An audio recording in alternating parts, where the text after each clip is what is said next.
सभी मसीही भाई बहनों को यीशु के नाम में शालोम, प्रेज द लॉर्ड, जय मसीह की। यीशु एक बार फिर से आप सभी का स्वागत है। हम अध्ययन कर रहे हैं कुरिन्थियों के नाम पौलुस प्रेरित की दूसरी पत्रिका, और अब समय है कि हम उसके 12वें अध्याय और 11वें वचन से आगे का अध्ययन करें। 11वें वचन से अध्ययन करने से पहले, जैसा मैंने आपको पिछले संदेश में बताया था कि जो तीसरा स्वर्ग है, इसके विषय में आपको मैं बताऊंगा कि यह तीसरा स्वर्ग क्या होता है। मेरे प्यारे भाई बहनों, हम देखते हैं आज हम जो बाइबल पढ़ रहे हैं वो ट्रांसलेट की हुई बाइबल है और अलग अलग भाषाओं में वो बाइबल आज हमारे पास अवेलेबल है। और जब ये बाइबल लिखा गया है तो हम ये जानते हैं कि ये 3,500 साल पहले से लिखना शुरू हुआ। मूसा के द्वारा लिखा गया, फिर आगे चल के और ज्यादा प्रभु के जो लोग हैं उन्होंने लिखा। मतलब अलग अलग समयों में, अलग अलग भाषाओं में, अलग अलग लोगों के द्वारा इस बाइबल को लिखा गया। और नया नियम भी हम देखते हैं आज से 2000 साल पहले ही जो प्रभु के जो चेले हैं उनके द्वारा लिखा गया और जो प्रेरित हैं उनके द्वारा लिखा गया।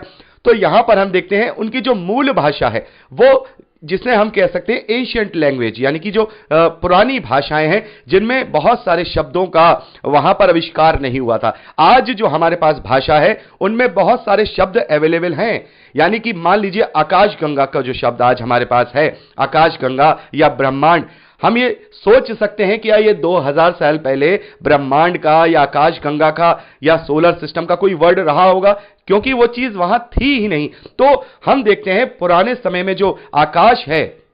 और उसके ऊपर का जो आकाश है, जो नीले आसमान के ऊपर जो दिखाई देता है, उसके लिए दूसरा आकाश संबोधित किया गया जहां चांद तारे हैं, और तीसरा आकाश उसे संबोधित किया गया जहां पर परम प्रधान पिता परमेश्वर का निवास स्थान है, जिसे हम स्वर्ग कहते हैं, जिसे हम रियल में हेवन कहते हैं। तो आज हमारे पास वो शब्द हैं कि हम उन्हें प्रोनाउंसिएशन कर सकते हैं कि ये हमारा ब्रह्मांड है, ब्रह्मांड माफ कीजिएगा, ये हमारा वायुमंडल है, फिर उसके ऊपर ये ब्रह्मांड है, और ब्रह्मांड के ऊपर भी एक और इस पूरे यूनिवर्स के बाहर एक ऐसी जगह है, वो तीसरा आकाश, यानी जिससे हम परमपिता परमेश्वर का निवास स्थान या स्वर्ग के विषय में हम जानते हैं। तो यहां जो 3 स्वर्ग हैं, तो पहला स्वर्ग का मतलब है यह हमारा जो ये वायुमंडल है, जो इस पृथ्वी का जो ये वायुमंडल है जहां आकाश के पक्षी वगैरह ये सब उड़ते हैं, ये वो पहला स्वर्ग है। और इसके बाद जब इस वायुमंडल के ऊपर जब हम अंतरिक्ष में जाते हैं, जो पूरा ब्रह्मांड है, जहां ये सोलर सिस्टम है,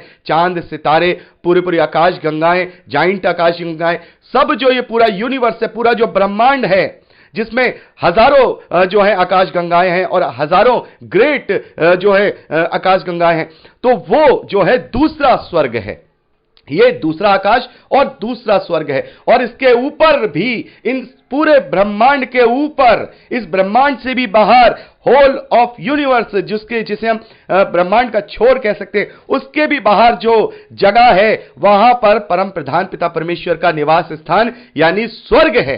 तो इसी को तीसरा स्वर्ग कहा जाता है। पहला स्वर्ग ये वायुमंडल, दूसरा ये पूरा ब्रह्मांड, और तीसरा वो जगह जहां पर परम प्रधान पिता परमेश्वर रहता है। तो मेरे प्यारे भाई बहनों, अब हम 11वें वचन से आगे का अध्ययन करेंगे, और मैं चाहूंगा कि आप इसको 11वें वचन से लेकर के लास्ट 21वें वचन तक पर्सनली रूप से पढ़ लीजिएगा। मैं यहां पर ओवरऑल तरीके से इसको अध्ययन करूंगा, और अच्छा तो यही होगा कि आप अभी इसी वक्त, अगर आपके पास समय है तो आप अभी इसे रिकॉर्डिंग को पॉज कर दीजिए, और अगर आपके पास बाइबल है तो उसे यहां से लेकर के 11वें वचन से लेकर के 21वें वचन तक पढ़ लीजिए। आशा करता हूं कि आपने इसे पढ़ लिया होगा। प्रभु आपको आशीष दे। तो मेरे प्यारे भाई बहनों, यहां पर आपने पढ़ा होगा, तो यहां पर हम देखते हैं कि कुरिन्थ की कलीसिया के प्रति पौलुस की चिंता बनी हुई है, और वो चिंता के कारण कहीं ऐसा ना हो कि ये जो झूठे लोग उठ खड़े हुए हैं, मेरे खिलाफ बोल रहे हैं, सच्चे वचन के खिलाफ बोल रहे हैं, कहीं ऐसा ना हो कि ये लोग भरमाने में आ जाएं। और इन्हीं बातों की कंटिन्यूटी में यहां पर पौलुस उन लोगों को अपने विषय में, अपनी सेवकाई के विषय में, अपने दर्शनों के विषय में, जैसा कि हमने अभी पिछले संदेशों में पढ़ा, वो उन्हें समझा रहे हैं, उन्हें अपने विश्वास में ला रहे हैं कि तुम लोग उनके भरमाने में मत आना, हम किसी भी रीति से कम नहीं है। पौलुस कह रहे हैं कि मैं मूर्ख बना, मैं हर बातों में मूर्ख बना रहा, हर बातों में अपने आप को मैं छोटा बनाए रखा, लेकिन आज तुमने मुझे विवश कर दिया कि मैं तुम्हें वो सारी बातें बताऊं, और तुम लोग अपने आप को किस बात में कम समझते हो। दूसरी कलीसियाओं से तुम अपने आप को किस बात में कम समझते हो? क्या इस बात में तुम कम समझते हो कि मैंने तुम पर कोई भार नहीं डाला?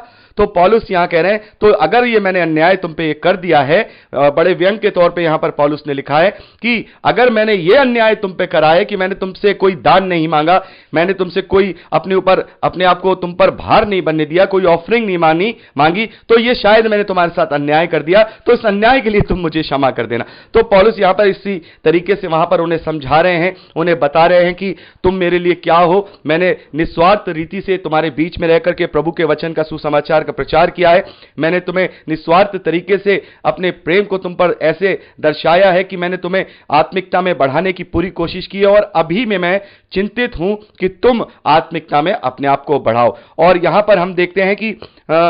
14वें वचन में पौलुस लिखते हैं, देखो मैं तीसरी बार तुम्हारे पास आने पर तैयार हूं, और मैं तुम पर कोई और भार ना रखूंगा, क्योंकि मैं तुम्हारी संपत्ति नहीं वरन तुम ही को चाहता हूं, क्योंकि बच्चों को माता पिता के लिए धन बटोरना नहीं, पर माता पिता को बच्चों के लिए। मैं तुम्हारी आत्माओं के लिए बहुत आनंद से खर्च करूंगा, वरन अपने आप भी खर्च हो जाऊंगा। क्या जितना बढ़कर मैं तुमसे प्रेम रखता हूं, उतना ही घटकर तुम मुझसे प्रेम रखोगे? तो यहां पर पौलुस कह रहे हैं कि यह मत समझो कि मैं अपने इस कार्य को रोक दूंगा, या मैं इस कार्य से दुखी हो जाऊंगा या आगे नहीं करूंगा। पौलुस कह रहे हैं कि मैं जैसा कार्य करता था मैं वैसा ही कार्य करूंगा, चाहे कोई मुझे दोष लगाए, चाहे कोई मुझे गलत कहे, लेकिन मैं जो कार्य मुझे जो प्रभु ने सौंपा है मैं उसको किसी भी रीति से नहीं छोड़ूंगा, चाहे मुझे अपने आप को पूरी रीति से तुम्हारे ऊपर लुटा देना पड़े, चाहे पूरी रीति से मैं तुम्हारे ऊपर खर्च हो जाऊं। तो यहां पर पौलुस का सच्चा जो कार्य है कलीसिया के प्रति यहां पर दिखाई देता है, और हमें इन सब बातों से यह शिक्षा मिलती है, यदि हम सेवकाई में हैं, यदि हम मिनिस्ट्रीज में हैं, यदि हम प्रचार में हैं,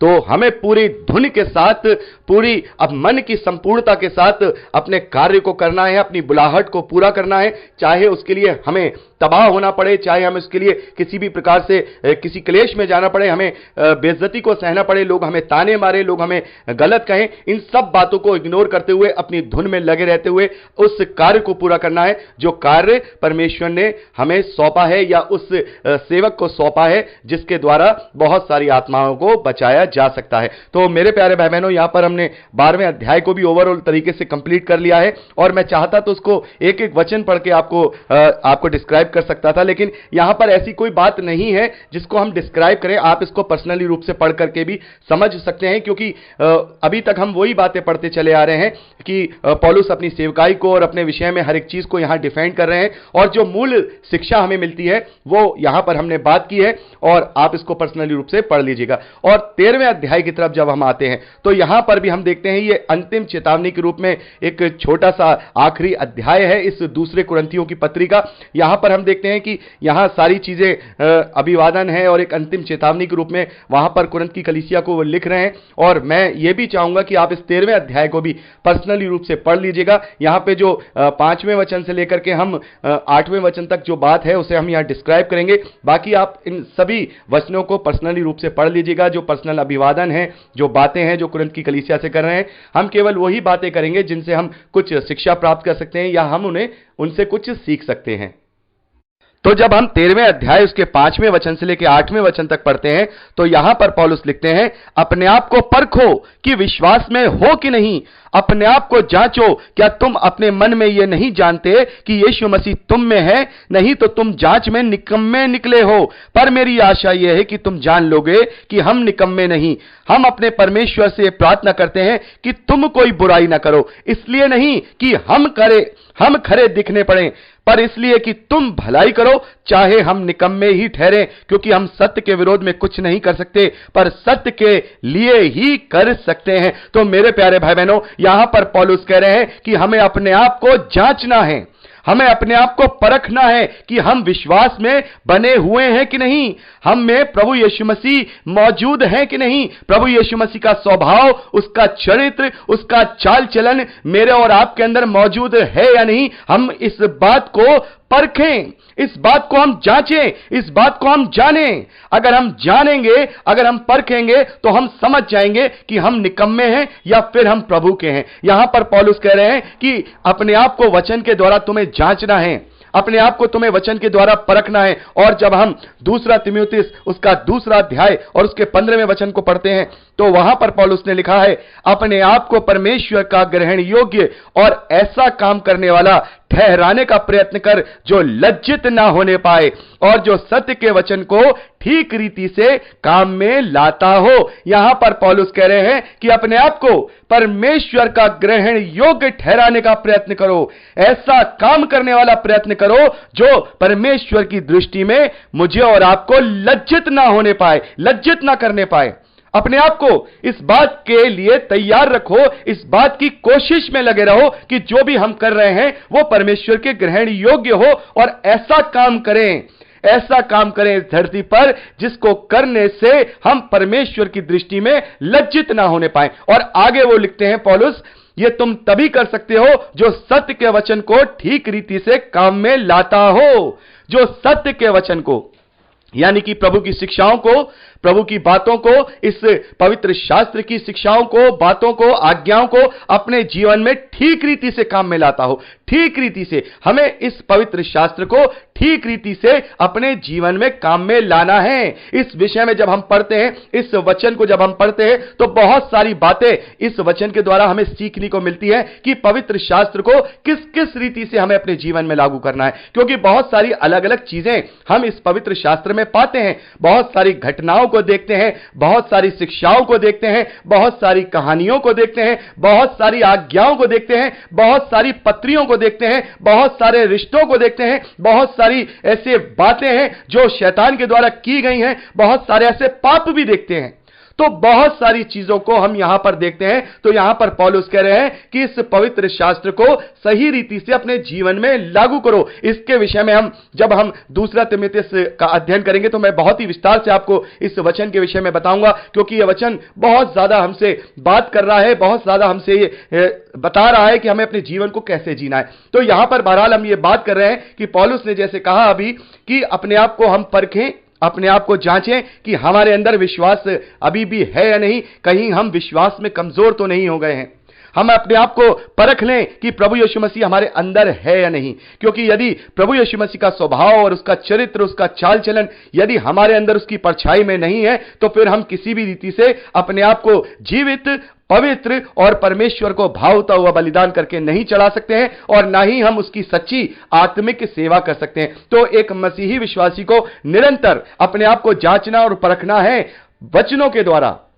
वचन की आज्ञाओं के द्वारा। और वचन की बहुत सारी ऐसी चीजें हैं जो अलग अलग हमें बहुत सारी बातें सिखाती हैं। उन सब के द्वारा हमें अपने जीवन के चाल चलन को हमें परखना है। जब हम सुबह से लेकर शाम तक जो भी अपना जीवन बिताते हैं, दिनचर्या बिताते हैं, और जब हम रात को सोने के समय पे जब जाते हैं तो एक बार आंखें बंद करके उस पूरे दिन को याद करें, पूरे दिन को याद करें कि हमने क्या क्या ऐसा कार्य किया है। कहीं कोई ऐसा कार्य, कहीं कोई ऐसा बयान, कहीं कोई ऐसी चीज हमसे तो नहीं हुई है जो परमेश्वर के विरोध में चली जाए, और यदि हुई है तो उसका पश्चाताप कीजिए, अगले दिन उसको दुरुस्त कीजिए। ये अपने आप को जांचते रहना, अपने आप को काटते रहना, अपने आप को छांटते रहना, यही मसीही विश्वासियों को आत्मिकता में प्रबल करता है। और ये कब होगा? जैसे अभी पौलुस ने यहां पर दूसरा तिमुथियुस दूसरे अध्याय 15वें वचन में लिखा कि सत्य रीति से सत्य वचनों को अपने जीवन में काम में लाओ। तो यह जब होगा जब हम वचनों का अध्ययन करेंगे, यह जब होगा जब हम वचनों को पढ़ेंगे, यह जब होगा जब हम अध्ययन करेंगे, जब हम बाइबल को पढ़ेंगे, बाइबल की शिक्षाओं को, बाइबल के आदेशों को, बाइबल की घटनाओं को, बाइबल की बातों को सही रीति से हम अपने जीवन में लागू करेंगे, तभी हम सही रीति से इस परमेश्वर के वचन पर चल पाएंगे और अपने आप को परमेश्वर का ग्रहण योग्य बना पाएंगे और अपने आप को ऐसा कार्य करने वाला जो है मसीही विश्वासी बनाएंगे, ऐसा प्रयत्न करने वाला मसीही विश्वासी बनाएंगे जो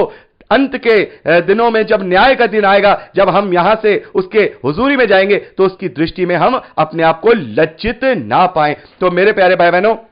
यहां पर हमने दूसरा कुरिन्थियों यहां कंप्लीट कर लिया है और मैंने 12वां अध्याय और 13वां अध्याय थोड़ा ओवरऑल तरीके से आप लोगों से अध्ययन कराया है, क्योंकि मैं जानता हूं कि परमेश्वर का धन्यवाद है कि हम पिछले 7-8 महीनों से, 1 साल से बल्कि हम अध्ययन कर रहे हैं और बाइबल की बातों को पढ़ रहे हैं। इतना तो अभी हमें बाइबल को पढ़ने का हमें समझ है कि हम ऐसी बातों को अपने आप से पढ़ सकते हैं, और हम जानते हैं यहां पर कोई ज्यादा डिस्क्राइब करने की जरूरत वाली चीजें नहीं है, क्योंकि ये जो पत्री है इनमें जो बहुत सारी बातें ऐसी है जिनसे हम शिक्षाएं ले सकते हैं, बहुत सारी बातें ऐसी हैं जो सलाह के रूप में दी गई हैं, बहुत सारी बातें ऐसी हैं जो प्रभु की आज्ञाओं के रूप में दी गई हैं, बहुत सारी बातें ऐसी हैं जो घटनाओं को देकर के एक दूसरे के रिलेशन को लेकर के लिखी गई हैं। जैसे यहां पर पौलुस का अपने आप को डिफेंड करना, अपनी सेवकाई को डिफेंड करना, तो यहां पर पौलुस ने अपने आप को पूरी रीति से डिफेंड किया है, अपनी प्रशंसा की है, अपनी बातें बताई हैं, अपने सेवकाई की चीजें की हैं। तो इन सब चीजों से हम जो सीख सकते थे वो हमने सीखा। यहां अंतिम चेतावनी जो यहां पर पौलुस ने लिखी है, जो मेरे और आपके लिए आत्मिक उन्नति के लिए उपयोगी थी, वो वहां पर हमने अध्ययन किया। बाकी चीजें आप अपने आप पर्सनल रूप से जरूर पढ़ लीजिएगा, क्योंकि अगर आप इन्हें पर्सनली रूप से नहीं पढ़ेंगे तो यह अध्ययन आपकी दृष्टि में सही और पूर्ण नहीं माना जाएगा। तो यहां पर परमेश्वर का कोटि कोटि धन्यवाद है कि हमने दूसरा कुरिन्थियों जो है कंप्लीट कर लिया है। यहां 13 अध्याय थे, 13 अध्याय हमने कंप्लीट कर लिए हैं, और अब अगली रिकॉर्डिंग में हम इसका एक कंक्लूजन लेकर के आएंगे, जो हमेशा हम हर एक पत्री के खत्म होने के बाद एक कंक्लूजन लेकर के आते हैं कि हमने यहां पर क्या क्या प्रमुख शिक्षाएं प्राप्त की हैं। तो अगली रिकॉर्डिंग में हम वो प्रमुख शिक्षाओं के विषय में बात करेंगे, और प्रार्थनाओं में याद रखिए कि हम मंडे से फिर अब गलातियों की पत्री शुरू करेंगे। प्रभु आपको आशीष दे। Praise the Lord.